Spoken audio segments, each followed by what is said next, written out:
Nintendo presents, and then it just follows up with something stupid.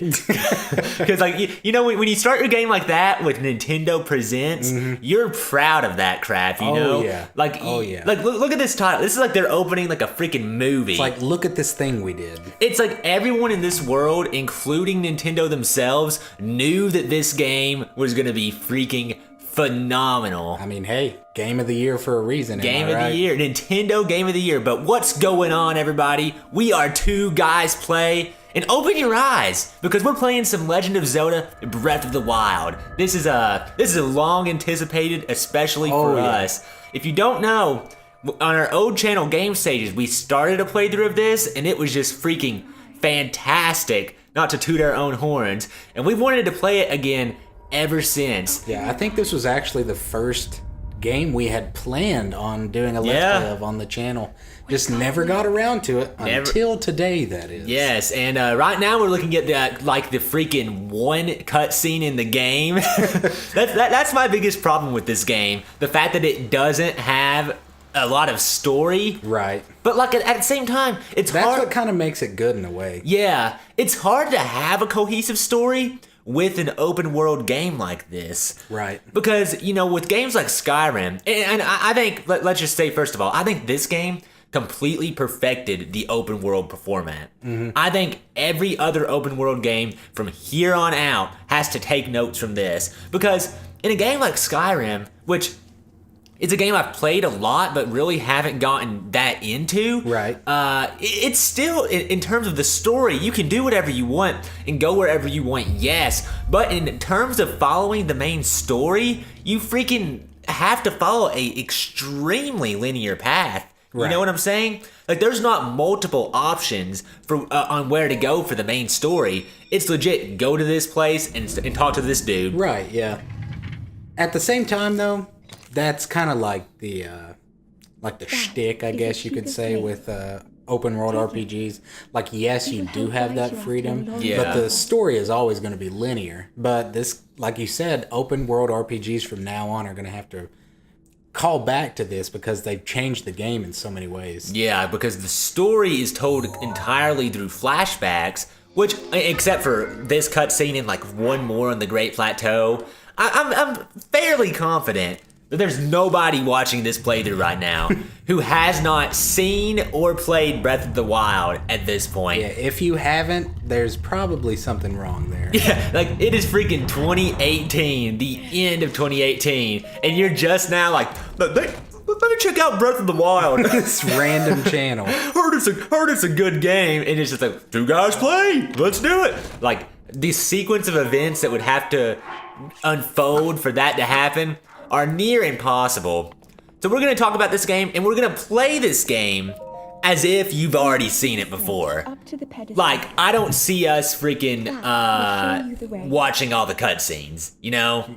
The very few that are even in the game. Yeah, like, I remember in our original playthrough, like, once we met the king, we skipped that cutscene. Right. And I think we're gonna skip the cutscenes because, with this playthrough, this game's a year old. Yeah, that's crazy, man. March 2017, it came out. You know what's even crazier? What? 2008 was a decade ago. That is pretty crazy. That blew my mind. Wait, did the Switch come out March 2016 or 17?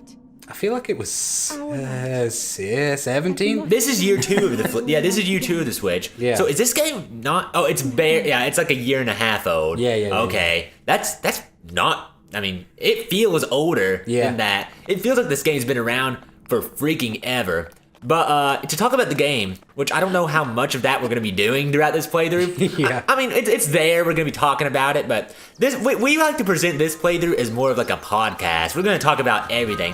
But I just want to say this moment right here, one of my favorite moments in gaming history. Oh, yeah. Not only in this game, in any game, because it just opens up and it's like, you might as well be reading a book when you read on this scene. It like lets you know everything you need to know. This view, the amount of things you can see on it. When this game was about to come out the first time, I'm a huge Nintendo fan, so I follow a lot of Nintendo-based YouTube channels. There were literally hours of analysis on that screenshot alone. Like, it is insanity how much is actually there. And the fact that you can go anywhere you want, wherever you want with that is absolutely insane. You can go anywhere. Yeah. Except for in this first area, where you're confined to this one area. Anywhere in these 3 square miles. But this is one of the best tutorials. Oh, Lord, yeah. In any game I've ever seen. For sure. The Great Plateau, I think, honestly, 10 years from now, the Great Plateau is going to be iconic. Like, we're going to look back on it and be like, remember the freaking plateau? I mean, it's like, this area is like the size of every other Zelda map.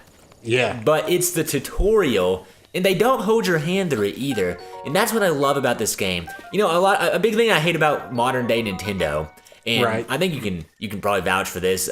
They hold your hand a lot. Oh yeah. They do, you know, advertise themselves towards kids, but there's also a certain point to where kids are not stupid. You know, I think a good example of this is they're releasing Pokemon Let's Go Pikachu and Let's Go Eevee, and they've made that game so much easier. Like, it's stupidly easy to the point to where I don't even want to get that game. Right. But when I was like 8 years old, I beat Pokemon Red and Blue.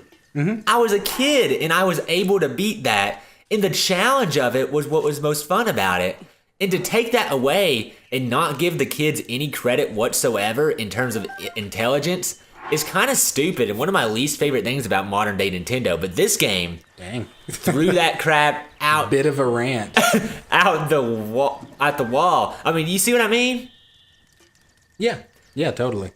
Yeah, I definitely feel that the gaming culture has grown up a lot. Yeah. So it's like, I don't know, to make a game easy anymore, I'm just not going to worry about making that. To make a game easy anymore is almost like an insult. Yeah, an insult to the gamers. And I think Nintendo's starting to realize, you know, it's the thing that you told me about Samurai Jack. Samurai Jack grew up with its audience. Oh, yeah. Dude, you have no idea how much I love that show. I've tried so desperately to get you to watch it. Ethan has begged me to watch it. We sat down and watched the first episode. Yeah. I was like, man, I don't really want to watch. He's like, what's the first episode? Watch the first episode, please. And it's just like, I don't know. I just can't. Like, it's where I didn't watch it as a kid, I think. Where it's just not. Yeah, it's almost like I mean, it is an older cartoon, but like you said, the cartoon itself grew up with the fan base. Yeah. Like, the creator of Samurai Jack, he came out with, because the original show lasted 4 seasons. Yeah. And, you know, it's all about Jack trying to return to his time. Yeah. His own time. And, you can open your Sheikah Slate. So, you seem a little shocked, bewildered by that. Yeah, I was just, like, confused. It's been a while. It's been a minute since I played this game. But, yeah, he said that he wanted for the final season to really be, you know, somewhat of a, like, of course a finale, but like a celebration of Samurai Jack and, you know, like a giving back to the people who had stuck with it all those years ago. So, with that being said, myself included, I was like, you know, 8, 9, whenever Samurai Jack came out. And, I mean, like, while it was on the air originally. So, you know, and last year is whenever they released season 5, and I was 19. Yeah. So that means that, you know, I'd gone a full 10 years, a full decade nearly. You had lived a life between that time. Yeah. Without any Samurai Jack. It was an afterthought, you know? And to hear that it was coming back for a finale season, a season 5, you know, like... And you read all the reports about it, and they're like, "This is supposed to be a more grown up. It's adult. It's airing on Adult Swim now. You know, like, and there's going to be blood in the series. Whereas previously that had never even been a thought. Yeah, because Jack had always fought robots, and it was a kid's show. Yeah. It was a kid's show, and it was an anthology series. Nothing really told like a continuous story. It was always kind of like a backdrop. Yeah, it's like he's doing this thing. among other things. Yeah, and that's what cartoons are like. And the point that I wanted to raise with that is just beautiful. The fact that they were able to do that, the fact that they had the forethought to think, our audience is now, like you said, you're not 9 anymore, you were 19. And they recognize that. We're in Nintendo's audience today, and I think it's something that they're starting to recognize more now. The people who play Nintendo games, kids play Fortnite. Yeah. Kids play Minecraft. Kids play Call of Duty. Kids don't play Nintendo games. The people who are kids play Nintendo games, but that's not their primary audience. Right. Not like it used to be. Yeah. The people who play Nintendo games now were kids during the time of the NES, the SNES, even the GameCube and N64 in a certain sense. And those kids are now in their their late teens, their early 20s. Yeah, a good move on the part of Nintendo, by the way, to re-release the SNES. Oh yeah, I didn't get it though, because they didn't have Donkey Kong Country 2 and 3. Ouch. One of my favorite games of all time, one of my favorite consoles of all time, Donkey Kong Country, the SNES. But because it didn't have like my 2 favorite games on the system, I was just like, F it. I'll just play my SNES I have at home. And so, that's just what I'm going to do. How can you not have that on there, honestly? For real, those are the games. The Donkey Kong Country trilogy, you think SNES, those are the games. But, to talk about the game for a second, well, what are you doing? Just kind of running around, you know. We've made 0 progress just since the beginning of this episode. We're just talking, man. Yeah, we're just chilling. Yeah, I think I'll go head towards the tower now, though. Yeah, I think that'd be a good note to end off. Once we have all of the points open after we get to the tower, I think that'd be a good note to end the episode on. And we're not sticking to any specific time limit with this series. We're just gonna go until something of significance happens. That was the idea with the old Breath of the Wild playthrough. Yeah, and I think that worked beautifully.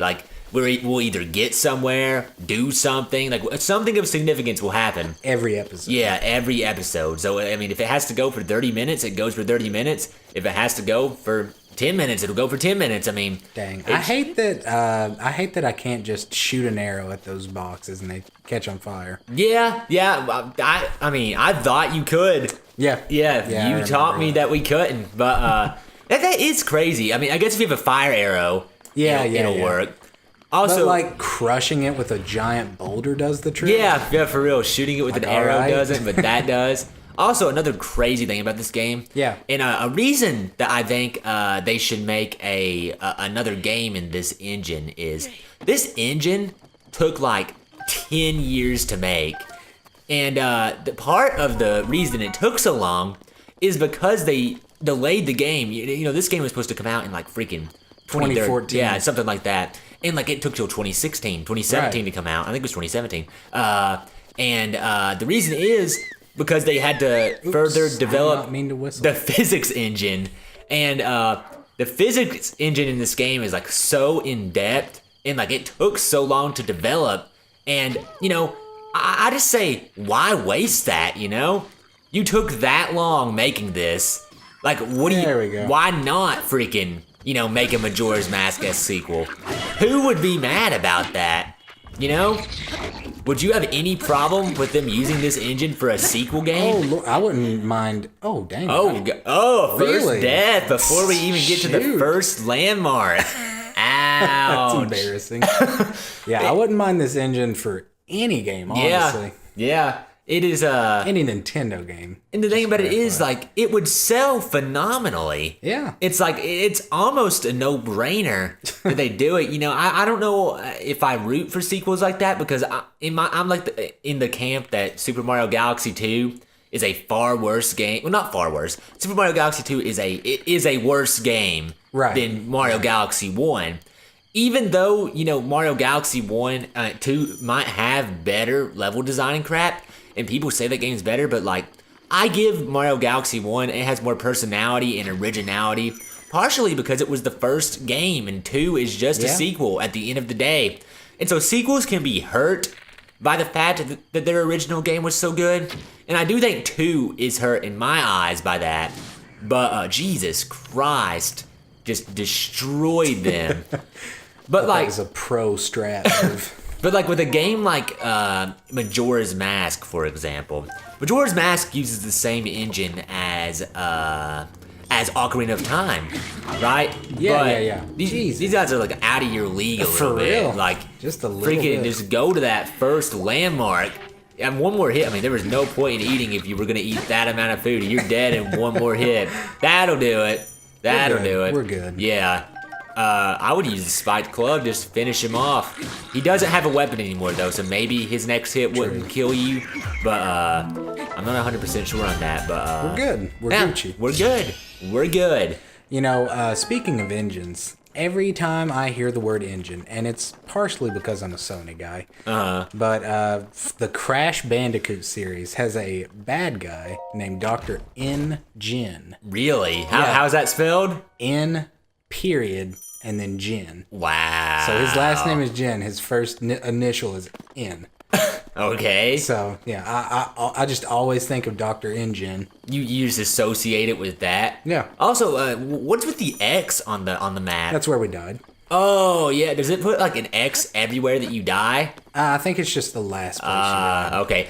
Does that bush like not look like a bush from Fortnite? It does. I thought exactly that. It looks like there's like a player in there. Let's see if we can utilize some stealth here. But that is like point freaking blank a Fortnite bush. All right, and now we wait for the top 5. We wait for the storm. Dude, imagine like a Fortnite-esque game, or Battle Royale, I guess I should say. In this? With this. Yeah. How insane would that That'd be crazy. This map is obviously way too big, but like maybe the Plateau. Yeah. You know, in the with Yeah, the paraglider definitely. and crap. You know, Fortnite, like it's and I know people will get annoyed by the fact that we're talking about Fortnite, but like, get over it. It's a popular game. We're playing games. What do you expect us to compare it to? Not the most popular game out, but okay. Ooh.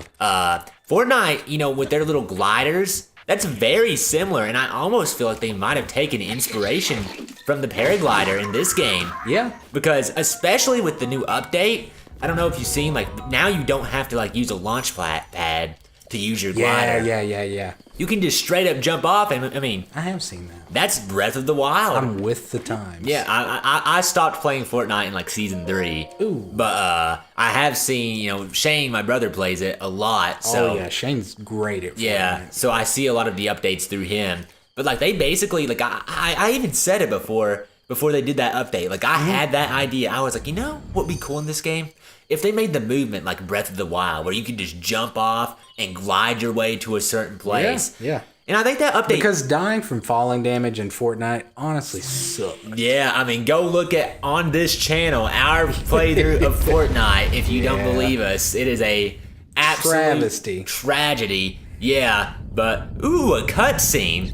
This is back. I remember when I watched this cutscene for Can't the have first those. time. Ooh, sorry, can't break up that conversation. The beginning of this game sets itself up like it's gonna be the most like cutscene heavy game in the world. Like I don't know if to that extent.